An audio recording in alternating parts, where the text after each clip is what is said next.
Okay students, आपण last लेक्चरमध्ये group 16, 17 आणि 18चे जनरल इलेक्ट्रॉनिक कॉन्फिगरेशन्स बघितले. ओके, आता आपण या चॅप्टरमधला नेक्स्ट जो पार्ट आहे तो सुरू करूयात.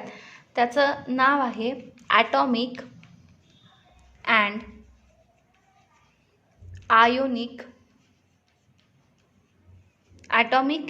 आयोनिक रेडाय.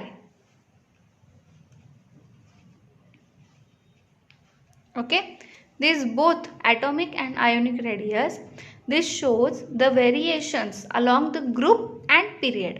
Group wise ते वेगळं दाखवतात, त्यांचं जे काही व्हेरिएशन आहे ते, आणि पिरियड वाईज वेगळं दाखवतात. ग्रुप वाईज म्हणजे काय तर टॉप टू बॉटम. ओके, आणि पिरियड वाईज म्हणजे व्हर्टिकली, आणि पिरियड वाईज म्हणजे कसं तर horizontally.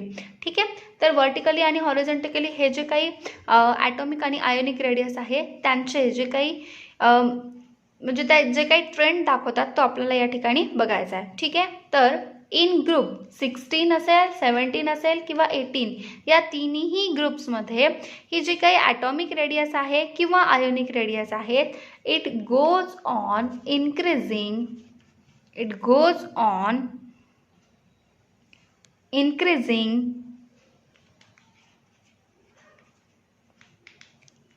as moving down the group. Okay, जसं जसं तुम्ही ग्रुपमध्ये खालच्या साईडला येताल तसं तसं काय होणार आहे, ही जी काही तुमची आयोनिक रेडियस असेल किंवा ॲटॉमिक रेडियस असेल ते इन्क्रीज होत जाणार आहे. बट अक्रॉस पिरियड वाईज जर का तुम्ही बघितलं तर काय होईल, it goes on decreasing. Okay, it goes on decreasing. Okay, so that is the first fact among the three groups of the 16, 17 and 18 of the p block elements, atomic and ionic radius. त्या दोन्ही पण radius कसं होता, जर का तुम्ही group wise बघितलं तर इन्क्रीज होणार आहेत, आणि जर का तुम्ही पिरियड वाईज बघितलं तर त्या डिक्रीज होणार आहेत. ओके, ही झाली फर्स्ट प्रॉपर्टी. आता त्याची सेकंड फिजिकल प्रॉपर्टी कोणती आहे, ती आहे आयोनायझेशन एन्थाल्पी. ओके, सेकंड जी फिजिकल प्रॉपर्टी आहे that is ionisation enthalpy. Ionisation enthalpy of this group. कोणते कोणते ग्रुप तर ionisation enthalpy of the group 16, 17 and 18. This is काय आहे, decreases down the group. Okay, decreases down the group due to increase in the atomic size. जसा जसा तुम्ही ग्रुपमध्ये खाली येताल तसं तसं आयोनायझेशन एन्थाल्पी काय होणार आहे, IE, that is ionisation enthalpy goes on decreasing. Okay, goes on decreasing as we move along or move down the group.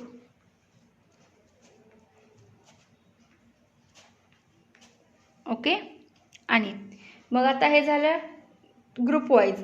पण मग पिरियड वाईज काय होईल बघा, अक्रॉस पिरियड ही जी काही आयनायझेशन एन्थाल्पी आहे, this ionisation enthalpy is increasing. Okay, ही ionisation enthalpy काय होणार आहे, इन्क्रीज होणार आहे. कशामुळे तर due to the addition of electrons. याच्यामध्ये इलेक्ट्रॉन्स काय होत जातील, ॲड होत जातील. बघा तिथे आपण ज्यावेळेस ग्रुपचा विचार करतोय त्यावेळेस एका ग्रुपमध्ये जे काही एलिमेंट्स असतात त्यांच्या सगळ्या शेल्स ज्या असतात, शेल्सचे नंबर सेम असतात. ओके, शेल्सचे नंबर सेम असतात का ग्रुपमध्ये. आपण ग्रुपमध्ये ज्यावेळेस विचार करतो त्यावेळेस काय होतं, इथे समजा फर्स्ट पिरियड आहे तर इथे एकच शेल असेल. सेकंड पिरियडमध्ये काय होतं, 2 शेल्स येतात. थर्ड पिरियडमध्ये काय होतं, 3 शेल्स येतात.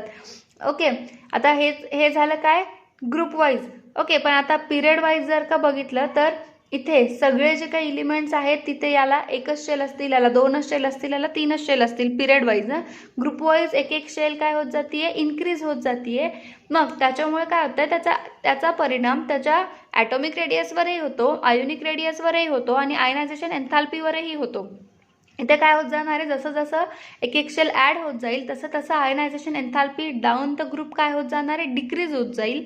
ओके. आणि पिरियडमध्ये अक्रॉस द पिरियड्स म्हणजे तुम्ही जर का आडवं गेलं तिथे बघायला तर काय होणार आहे, इलेक्ट्रॉन्सची संख्या इथे वाढत जाणार आहे पण नंबर ऑफ शेल्स तर कॉन्स्टंट राहतील. म्हणून आयनायझेशन एन्थाल्पी पिरियड वाईज काय होत जाईल, इन्क्रीज होत जाईल due to the addition of the electron in the shell. Okay, so these are first two properties. Now we are going to see the next property. Okay, बघा next property जी आहे ती आहे electronegativity. Okay, next property जी आहे ती काय आहे, electronegativity. बघा इलेक्ट्रोनिगेटिव्हिटीमध्ये काय होतं आहे तर इन ऑल ग्रुप्स, सगळ्या ग्रुप्समध्ये 16, 17, 18च नाही तर पिरियडिक टेबलमध्ये जेवढे ग्रुप्स आहेत त्याच्यामध्ये सगळ्यांमध्ये काय होतं आहे माहिती आहे का, this electronegativity is decreases down the group. Okay, electronegativity काय होणार आहे, it decreases down the group. जसं जसं तुम्ही ग्रुपमध्ये खाली येताल तसं तसं ही जी काही इलेक्ट्रोनिगेटिव्हिटी आहे ती काय होत जाणार आहे, डिक्रीज होत जाणार आहे. ओके, ऑब्वियस आहे कारण की आपण बघा जे काही ग्रुप्स बघितले आहेत त्याच्यामध्ये सगळ्यात पहिले काय येतात तर नॉन मेटल्स येतात. ठीक आहे, त्याच्यानंतर मेटलॉइड्स येतात आणि त्याच्यानंतर मेटल्समध्ये त्याचं कन्व्हर्जन होतं. मग मेटल्समध्ये कन्व्हर्जन होतं ग्रुप वाईज म्हणजे काय होतं, इलेक्ट्रोनिगेटिव्हिटी जी आहे ती काय होत जाते, हळूहळू कमी होत जाते.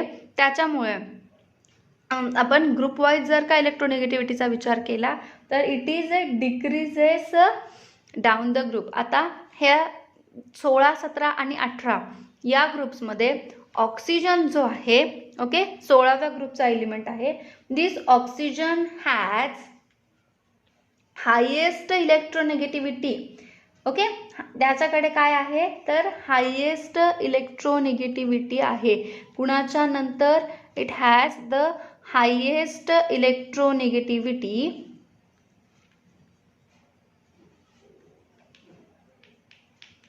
Next to fluorine. कुणाच्या नंतर, नेक्स्ट टू फ्लोरीन. फ्लोरीन नंतर जर जो कोणता इलेक्ट्रोनिगेटिव्ह ॲटम आहे सगळ्यात जास्त तो कोण आहे, ऑक्सिजन.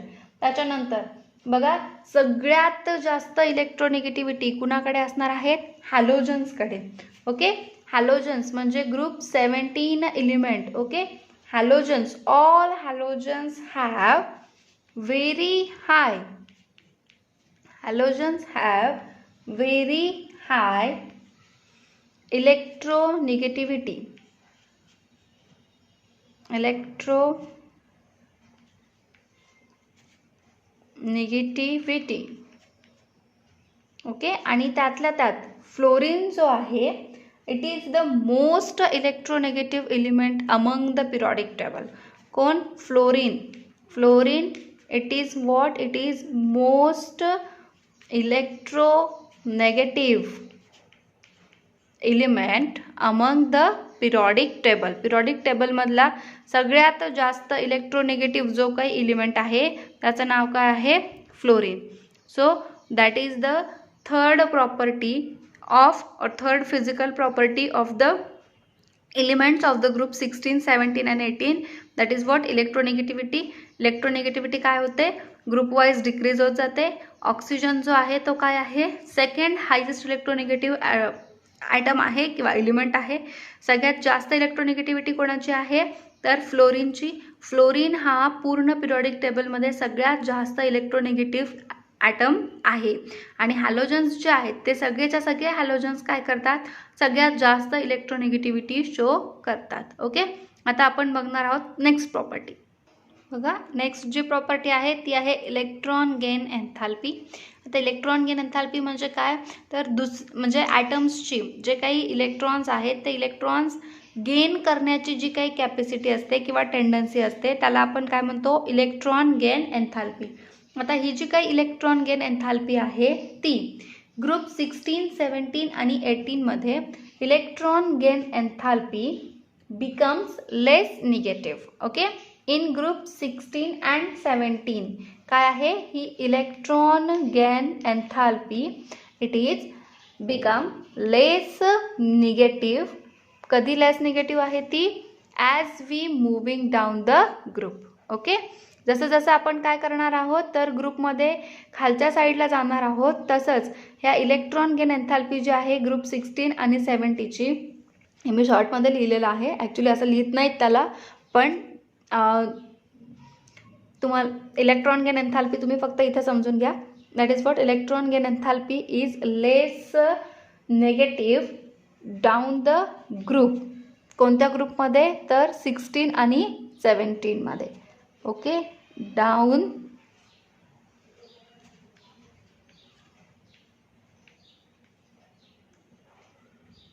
The group.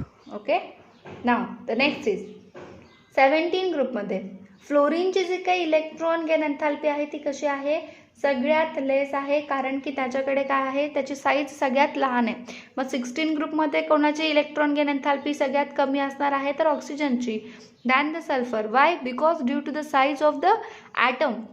ॲटमच्या साईजवरती पण ही जी काही इलेक्ट्रॉन गेन एन्थॅल्पी आहे ते डिपेंड करते.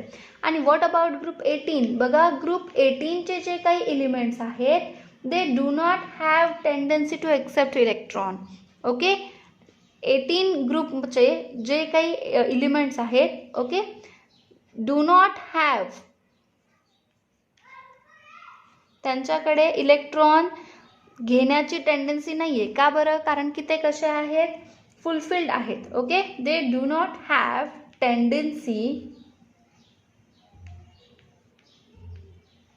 To accept electron. Why? They do not have tendency to accept electron. का बरं, because they are having the stable electronic configuration. कशामुळे, due to stable electronic configuration. त्यांचं इलेक्ट्रॉनिक कॉन्फिगरेशन स्टेबल असल्यामुळे काय आहे यांना हे इलेक्ट्रॉन गेन एन्थॅल्पी जे आहे ते शो करत नाही. So that is what the atomic properties of the group 16, 17 and 18.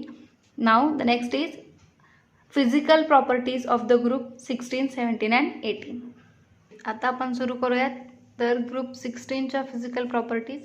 बघा, ग्रुप 16च्या ज्या फिजिकल प्रॉपर्टीज आहेत, फिजिकल प्रॉपर्टीज म्हणजे काय तर त्याचं ॲक्च्युली पहिलं ते येणार आहे ॲपिअरन्स. ॲपिअरन्स आहे ते कसं आहे, मग ते दिसतं कसं, त्याच्यानंतर त्याचं नेचर कसं आहे ते आपण बघणार आहोत. सगळ्यात पहिले ग्रुप 16च्या एलिमेंटसाठी, मग त्याच्यातला सगळ्यात पहिला जो एलिमेंट आहे तो आहे ऑक्सिजन. ठीक आहे, ग्रुप 16चा फर्स्ट एलिमेंट जो आहे त्याचं नाव आहे ऑक्सिजन. सो ऑक्सिजन हा कोण आहे, इट इज गॅस. ठीक आहे, 16 ग्रुपमध्ये जो ऑक्सिजन आहे तो एकटाच कसा आहे, गॅस आहे. And all the other elements of the group 16 ते कसे आहेत, other elements are solid at room temperature. Room टेम्परेचरला जर का तुम्ही बघा ऑक्सिजन बघितलं तर ऑक्सिजन तुम्हाला सॉलिड स्टेटमध्ये दिसणार आहे का, नाही. तो नेहमी कोणत्या स्टेटमध्ये असणार आहे तर गॅसियस स्टेटमध्येच असणार आहे. पण बाकीचे जे काही एलिमेंट्स आहेत ग्रुप 16चे ते कसे असतील, सॉलिड स्टेटमध्ये असतील रूम टेम्परेचरला. त्याच्यानंतर नेक्स्ट बघा, oxygen and sulphur, these are non metals. Oxygen and sulphur these are, okay, तर ऑक्सिजन जो आहे रूम टेम्परेचरला कसा आहे, गॅसियस स्टेटमध्ये. आणि नेक्स्ट कोण आहे, सेलेनियम अँड टॅलिरियम. ओके, हे जे सेलेनियम आणि टॅलिरियम आहेत हे दोन्हीच्या दोन्ही जे एलिमेंट्स आहेत दे आर मेटॅलॉइड्स. हे कोण आहेत, they are the metalloids. And the next and the last that is the polonium. Polonium कोण आहे तर पोलोनियम जो आहे it is a radio active element. Okay, it is a radio active element आणि त्याचे हाफ लाईफ पिरियड जे आहे तो हाफ लाईफ पिरियड आहे 13.8 डेज. ओके, त्याची हाफ लाईफ किती आहे तर 13.8 डेज इतक्याच दिवस त्याची हाफ लाईफ पिरियड जो आहे तो दिलेला आहे. आणि हे जे सगळे एलिमेंट्स आहेत ग्रुप 16चे these all are exhibiting allotropes. Okay, किंवा आपण त्याला म्हणू शकतो दे एक्झिबिट ॲलोट्रॉपी. ॲलोट्रॉपी म्हणजे काय आहे ते आपण पुढे बघणारच आहोत या चॅप्टरमध्ये. Okay, so these are the physical properties of the group. Next बघा, नेक्स्ट ग्रुप आहे आपल्याकडे ग्रुप 17. ग्रुप 17लाच आपण काय म्हणतो तर हॅलोजन फॅमिलीसुद्धा म्हणतो. आता याचं जे काही फिजिकल नेचर आहे ते कसं आहे ते आपण बघणार आहोत. सगळ्यात पहिले दिस फ्लोरीन अँड क्लोरीन हे जे आहेत ते गॅसेस आहेत at room temperature. Okay, at room temperature हे जे काही प्रत्येक एलिमेंट आहेत ग्रुप 17 एलिमेंट्स ओके ते कसे आहेत ते आपण सगळ्यात पहिले बघूयात.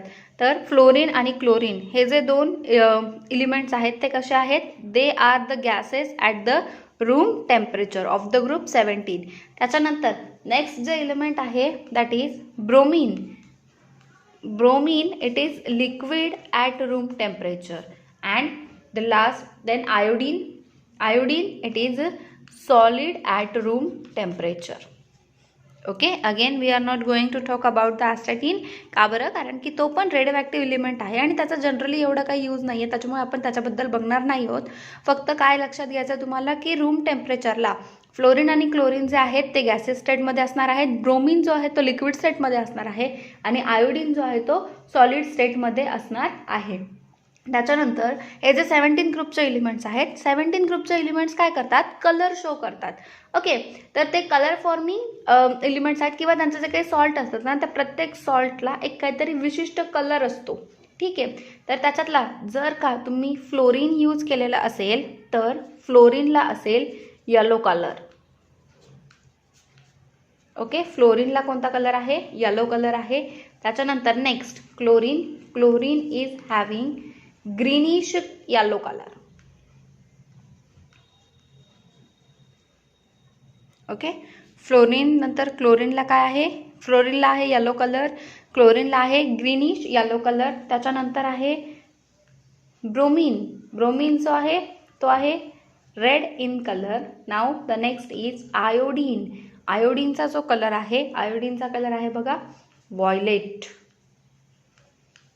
Okay, so it is what the appearance of the group 17 elements. Okay, group 16 आणि ग्रुप 17 जे काही एलिमेंट्स आहेत त्यांचं आपण आत्ता काय बघितलं तर फिजिकल नेचर बघितलं. ठीक आहे, तर फिजिकल प्रॉपर्टीज बघतोय आपण. आता पुढच्या ज्या काही फिजिकल प्रॉपर्टीज आहेत त्या आपण बघूयात. ओके, बघा आपण आत्ताच काय बघितलं तर ग्रुप 17चे जे काही फ्लोरीन क्लोरीन ब्रोमीन आणि आयोडीन आहेत त्यांचे कलर्स बघितले आणि ते म्हणजे रूम टेम्परेचरला कोणत्या स्टेटमध्ये असतात ते बघितलं. ठीक आहे, आता आपण बघणार आहोत त्यांची रिॲक्टिव्हिटी. ठीक आहे, इथे बघा फ्लोरीन आणि क्लोरीन जे आहेत these both are react with water. Fluorine and chlorine are react with water. Okay, हे दोन्ही जे आहेत ते काय करतात तर वॉटर बरोबर रिॲक्शन करतात. त्याच्यानंतर bromine. Okay, next is what bromine and iodine. Bromine and iodine हे जे दोन आहेत they are sparingly soluble in water. म्हणजे ते काय होतात खूप कमी प्रमाणामध्ये वॉटरमध्ये सॉल्युबल आहेत. Okay, they are what sparingly soluble in water.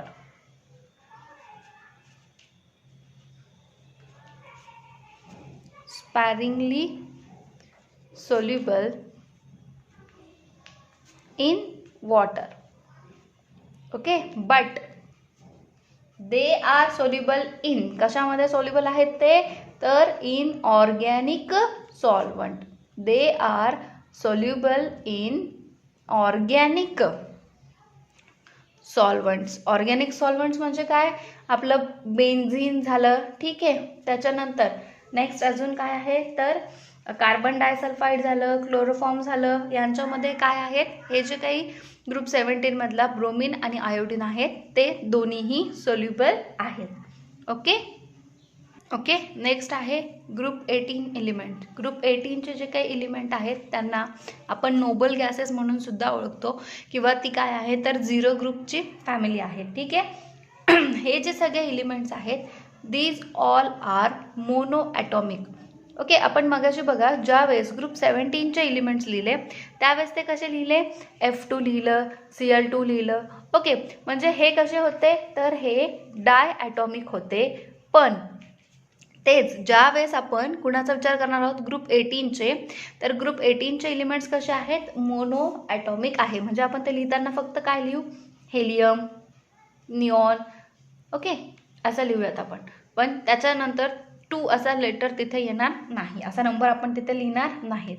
परत हे जे एलिमेंट्स आहेत ते पण स्पॅरिंगली सॉल्युबल इन वॉटर, ते पाण्यामध्ये कमी प्रमाणात डिझॉल्व्ह होतात. Okay. sparingly soluble in water. Next property त्यांची, they have low melting point. Okay, they have low melting point as well as they are having the low boiling point too.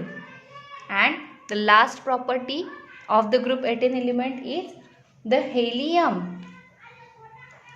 Helium has lowest boiling point. हेलियमचा जो boiling point आहे तो सगळ्यात कमी आहे, and that is 4.2 kelvin among all the elements. Okay. सगळ्यात कमी जो काही बॉइलिंग पॉइंट आहे तो कुणाचा आहे, हेलियमचा आहे. He, that is helium. Okay. Helium has lowest boiling point आणि किती आहे तो 4.2 kelvin. Okay. So today we will stop here, and in the next lecture we are going to continue the next bit of the topic.